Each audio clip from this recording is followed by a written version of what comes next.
Salut à toutes, salut à tous et bienvenue dans cette nouvelle vidéo sur la chaîne C'est mon avis. J'ai passé quelques jours en compagnie du Xiaomi Redmi Note 10S. Attention, c'est bien le Redmi Note 10S qui est proposé aux alentours de 250 €. Et je viens vous dire donc ce que j'en ai pensé. Comme d'habitude, je vous conseille d'aller voir d'abord la vidéo de déballage où vous verrez ce téléphone d'un peu plus près. Et j'ai sans doute dit des choses dans la vidéo de déballage, des détails, des précisions que je ne répéterai pas dans cette vidéo. Donc si vous vous intéressez à ce smartphone, allez d'abord voir la vidéo de déballage. Et sinon, on se retrouve juste après le jingle pour parler un petit peu plus en profondeur de ce Redmi Note 10S.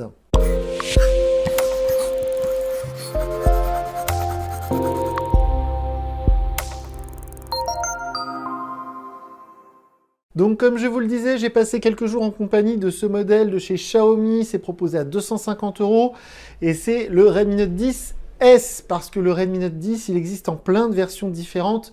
Je l'ai dit dans la vidéo de déballage, je le répète maintenant pour essayer de clarifier les choses. En gros, on a le Redmi Note 10 tout court, qui est proposé officiellement à 199 €. Ensuite, juste au-dessus, on a le Redmi Note 10 5G que j'ai testé la semaine dernière et qui est très mauvais, que je déconseille. Juste au-dessus, on va avoir cette version S. On va y revenir dans le détail, mais qui est un tout petit peu plus performante que la version normale, mais qui n'a pas la 5G, à 250 € environ.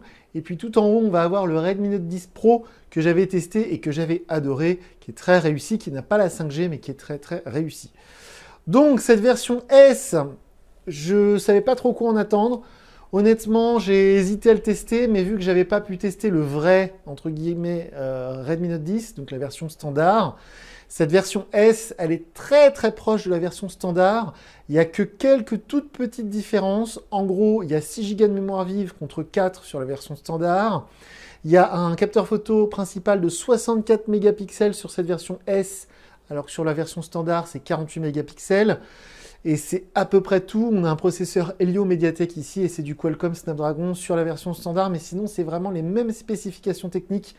Donc très honnêtement, ça se vaut. Je vais y revenir en fin de vidéo, mais ça se vaut à 2-3 petites choses près. On part tout de suite sur le vif du sujet. Qu'est-ce que j'ai aimé, qu'est-ce que j'ai pas aimé sur ce téléphone? Alors déjà, je l'ai beaucoup aimé. C'est vraiment un très bon smartphone. Si vous n'avez pas le temps de regarder toute la vidéo, je vous le dis, il est très bon, il est très réussi. Et évidemment, comme je le disais il y a un instant, il est bien meilleur que la version 5G, Redmi Note 10 5G que j'ai testé il n'y a pas longtemps.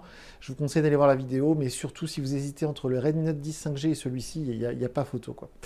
Donc j'ai adoré en tout, enfin en démarrant, pardon, au début, on va partir par le haut, on va finir comme d'habitude. Donc j'ai adoré sur ce Redmi Note 10, il y a la nouvelle version de MIUI 12.5. 12.5. Alors, je sais, il y a beaucoup de modèles qui vont avoir cette mise à jour, mais celui-ci, c'est le premier qui est déjà équipé de Redmi, MIUI 12.5 de base. C'est-à-dire que cette interface MIUI que j'adore, il y a une toute nouvelle version qui est arrivée. Alors, ça ne révolutionne pas le fonctionnement de cette interface si connue. C'est des petits détails par-ci par-là, des petits sons qui ont évolué au niveau du réglage du volume. C'est plus exactement présenté de la même manière. Il y a des petits détails. Quand on est sur l'écran de verrouillage, c'est plus présenté de la même manière. Donc voilà, c'est des tout petits détails par-ci par-là. Mais très honnêtement, j'ai adoré cette mise à jour.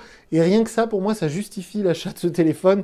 Donc très honnêtement, sur le reste, je vais y revenir, il n'y a pas grosse différence avec la version de base, le Redmi Note 10 de base, mais cette version MIUI 12.5, c'est un vrai régal et je l'ai mis tout en haut de ma petite feuille là que je fais tout le temps pour vraiment faire sentir à quel point ça a compté dans l'appréciation que j'ai eue de ce smartphone qui est vraiment un régal à utiliser au quotidien. Et justement, ça va avec, mais il est très fluide, les performances sont excellentes. Alors, il y a 6 Go de mémoire vive, donc heureusement qu'il est fluide et performant, mais même en jeu, j'ai essayé des jeux, ça marche très très bien. Tout se lance très vite, le multitâche, il n'y a pas de souci. L'écran AMOLED ressort bien, les couleurs sont belles et donc c'est vrai qu'on a cette impression de fluidité. Et c'est justement ça qui m'avait déplu sur la version 5G, la version 5G que j'ai testée la semaine dernière avec 4 Go de mémoire vive et qui m'avait semblé un petit peu faiblard niveau performance. Là, c'est pas du tout le cas, ça marche super bien et donc ça, c'est un vrai bon point. De la même manière, il est très fin et très léger puisqu'il fait seulement 178 grammes. Et c'est un smartphone voilà, qui est assez élégant, assez fin, à l'inverse, encore une fois, de la version 5G. Mais je ne vais pas trop insister là-dessus parce que le Redmi Note 10 standard, il fait le même poids exactement au microgramme près. Donc c'est vraiment deux téléphones qui sont très très très très proches. Au niveau du look, je vais y revenir juste après, mais c'est pareil, ça ressemble comme deux gouttes d'eau. Aussi quelque chose que j'ai adoré, ça fait partie du package avec l'écran AMOLED, c'est qu'on a cette fonction qui s'appelle Always On Display, que j'adore, je vous en parle dans toutes mes vidéos. C'est-à-dire que sur l'écran, même quand le téléphone est éteint, l'écran il est noir. Vous avez un rappel de l'heure, du pourcentage de batterie, vous avez aussi une notification qui apparaissent, et quand vous recevez une notification, même si c'est en mode silencieux, on va avoir une espèce de liseré qui clignote sur le côté de l'écran. C'est très élégant, c'est très classe, c'est très pratique, et ça compense le fait qu'il n'y a pas de LED de notification. Donc c'est vrai que les écrans AMOLED, en plus d'être meilleurs en couleur, meilleurs en contraste, eh bien, ils économisent de l'énergie et permettent donc cette fonctionnalité que j'adore. Alors, dans les menus, ils ont traduit ça parce que Always On Display, c'est un nom, je crois que c'est même un terme commercial déposé par Samsung, mais dans les écrans, dans les réglages de MIUI, cet écran qui reste allumé, ça s'écrit, ça s'appelle toujours allumé, je crois, ou toujours, voilà, ils appellent ça toujours allumé, il me semble. Bref, c'est génial, j'adore cette fonctionnalité. Aussi, quelque chose dont je vous parle souvent dans mes vidéos, et là, c'est présent sur ce Xiaomi, c'est le haut-parleur stéréo. C'est-à-dire que quand vous regardez une vidéo, une série, ou même quand vous jouez à un jeu dans ce sens-là, en mode portrait, paysage, pardon, comme on disait il y a très longtemps, le son sort ici, mais il sort aussi de là. D'ailleurs, on voit les petits trous du haut-parleur. Alors, ça marche très bien, le volume est très puissant. Si vous écoutez des podcasts, ou même si vous passez des appels, c'est génial. Et puis, quand on regarde un film, on a la stéréo, c'est-à-dire que quand par exemple, vous regardez un film d'action, ça tire du côté droit, bah, le son sort à droite, et quand ça tire du côté gauche, ça sort à gauche. C'est tout bête, mais c'est très appréciable. Même certains PC portables n'ont pas le son stéréo. Il y a des PC portables entrée de gamme, vers les 200-300 € qui ont un haut-parleur unique. Donc c'est un vrai confort d'avoir deux haut-parleurs sur un smartphone. Aussi, j'en parle très régulièrement. C'est quelque chose qui me tient à cœur. Mais ça, c'est pas spécifique à ce modèle 10S, puisque le Redmi Note 10 tout court, il a aussi cette certification IP53. Ça signifie que le téléphone, il est certifié pour aller dans l'eau. Alors, vous regarderez sur Google, il y a différentes certifications. Là, c'est IP53, il existe le IP68, enfin, il y a plein de versions différentes. IP53, c'est plutôt en bas de l'échelle, c'est-à-dire qu'en gros, il est résistant aux éclaboussures. Donc, il n'est pas étanche pour de bon, il n'est pas prévu pour être immergé dans une piscine ou ce genre de choses. Mais si vous le faites tomber dans l'évier, si vous le faites tomber dans le bain et que il vous glisse des mains, ou si vous téléphonez sous la pluie, ou si quelqu'un vous arrose au bord d'une piscine, normalement, voilà, ça résiste, il n'y aura pas de dommages. Donc c'est très sérieux, hein, c'est pas un argument commercial, c'est pas le constructeur qui dit si, il est étanche.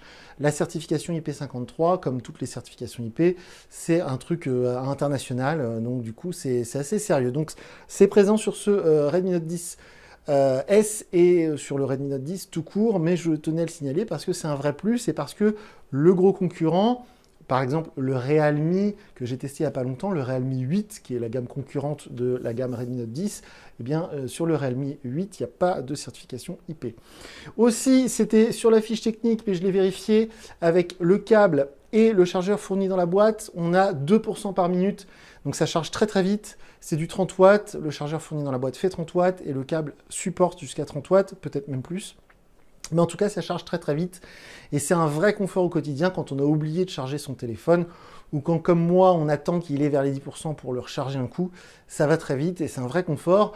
Et pourtant, il y a une super autonomie. Donc, c'est-à-dire que même s'il n'y avait pas de charge rapide, honnêtement, l'autonomie, elle permet de voir, d'être tranquille, de voir venir, comme on dit, parce qu'il est facile de tenir 2 jours sur une charge, et même 3 si vous avez une utilisation modérée de votre téléphone, parce qu'il y a une grosse batterie de 5000 mAh, c'est devenu un peu un standard maintenant, mais avec cet écran AMOLED et le processeur et tout ça, tout est bien optimisé et l'autonomie est excellente. Et aussi, très important, les photos. C'est quelque chose que je voulais vérifier puisque le capteur photo 64 mégapixels est donc normalement de meilleure qualité. Alors ça, c'est dans la théorie que le 48 mégapixels qui équipe son petit frère, le Redmi Note 10 standard, je l'appelle comme ça.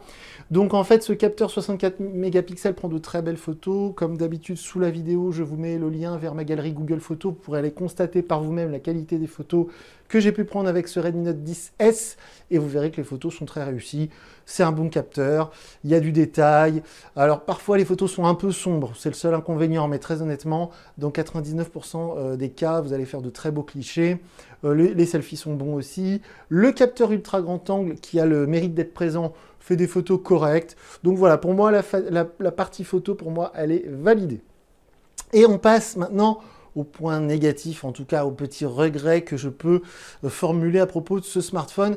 Alors c'est bête à dire, mais il n'y a pas de 5G. Bon, alors le Redmi Note 10 5G que j'ai testé la semaine dernière et que j'ai trouvé vraiment pas très bon, il avait la 5G, mais il avait bien que ça pour lui, le pauvre. Et celui-ci, il est très bon. Mais s'il avait la 5G, bah, ce serait parfait, quoi. Franchement, à ce prix-là, en tout cas, à 250 €, si la même spécification technique, tout pareil, mais avec la 5G, ce serait royal. Alors malheureusement, si j'ai bien compris, c'est pas possible en ce moment. Les constructeurs peuvent pas aller jusque-là. S'ils mettent la 5G dans un modèle comme ça l'augmente à peu près de 50 €. Donc pour l'instant, ils ne l'ont pas fait. Ça viendra peut-être pour la gamme Redmi Note 10 11 par exemple. Mais honnêtement, s'il y avait la 5G sur ce Redmi Note 10S, il aurait presque tout pour être parfait parce que c'est vraiment un très très bon smartphone. Un très bon rapport qualité-prix en tout cas. Par contre, il y a quelque chose que j'ai à lui reprocher. Alors c'est purement personnel. Je ne sais pas si c'est lié à cette couleur bleu océan, ils appellent ça, mais honnêtement, je trouve le design plutôt loupé, en tout cas le ressenti, on va dire. Ça fait pas du tout classe, ça fait pas du tout haut de gamme, ça fait, voilà, je trouve ça un petit peu loupé, c'est-à-dire que, alors peut-être en noir, du coup, hein, ou alors peut-être en gris, là, il y a une version argent toute grise. Parce que sinon, en vrai, hein, alors déjà, le dos, la matière plastique de la vitre arrière, qui n'est pas une vitre du coup, mais prend toutes les traces, hein, c'est pas très chouette. Alors, vous mettrez la coque fournie dans la boîte, il n'y a pas de souci, mais honnêtement, voilà, pour un téléphone à 250 €, j'ai vu bien mieux. Et justement, chez Xiaomi, ils nous ont habitués à mieux. Donc là, j'ai du mal à comprendre ce design un peu insipide, en fait. Voilà, c'est pas très spectaculaire, c'est pas très beau. Ça fait vraiment téléphone. Pour le coup, ça fait téléphone pas cher. C'est-à-dire que dans cette couleur, en tout cas, hein, là, les terras sont rouverts. Quand on pose ça sur la table à côté de l'assiette, bah, la personne à côté, la table d'à côté, ils voient que bon, vous avez un téléphone à 250 balles, quoi. Ils vont pas. Voilà, je trouve ça, voilà, un peu décevant. Bon.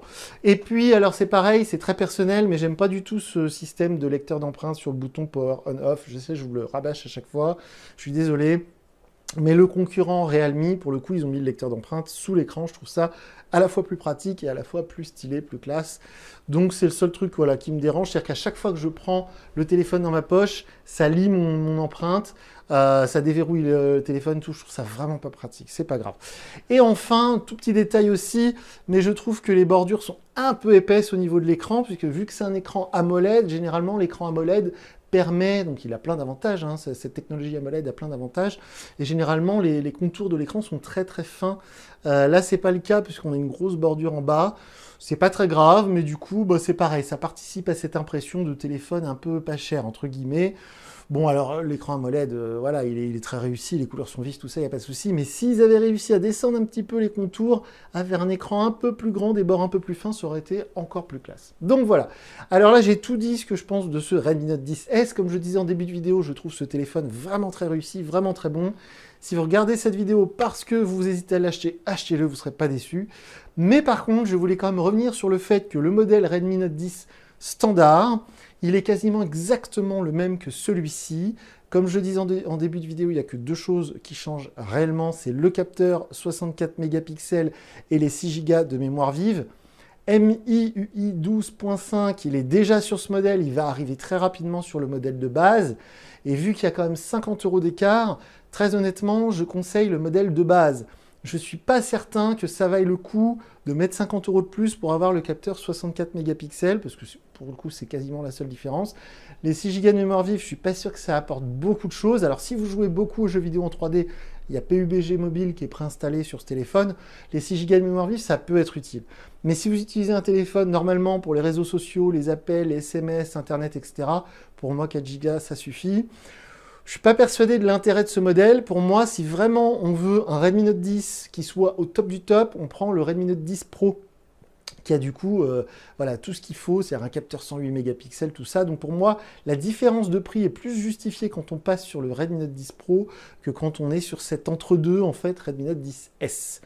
Voilà, sinon c'est pas très grave, mais c'est même pas grave du tout, hein. Si vous voulez avoir absolument un capteur 64 mégapixels, si vous voulez 6 Go de mémoire vive, 50 € de plus, voilà. C'est un très bon smartphone. Tout ce que je cherche dans un téléphone milieu de gamme, c'est là, c'est réuni. Comme je disais, il n'y a que la 5G vraiment qui peut manquer. J'ai testé le NFC, ça marche très bien, on peut faire du paiement sans contact, tout ça. La qualité des appels est très bonne, donc franchement, voilà, rien de bien grave à reprocher à ce téléphone, que des petits détails, mais sinon il est très très réussi. Donc voilà, si vous avez des questions comme d'habitude, je vous mets sous la vidéo le lien vers mon compte Twitter, donc passez par Twitter si vous avez des questions à me poser sur ce smartphone. Et puis donc encore une fois, je le trouve voilà, très réussi. Donc je vous dis à très bientôt pour une nouvelle vidéo sur la chaîne, salut!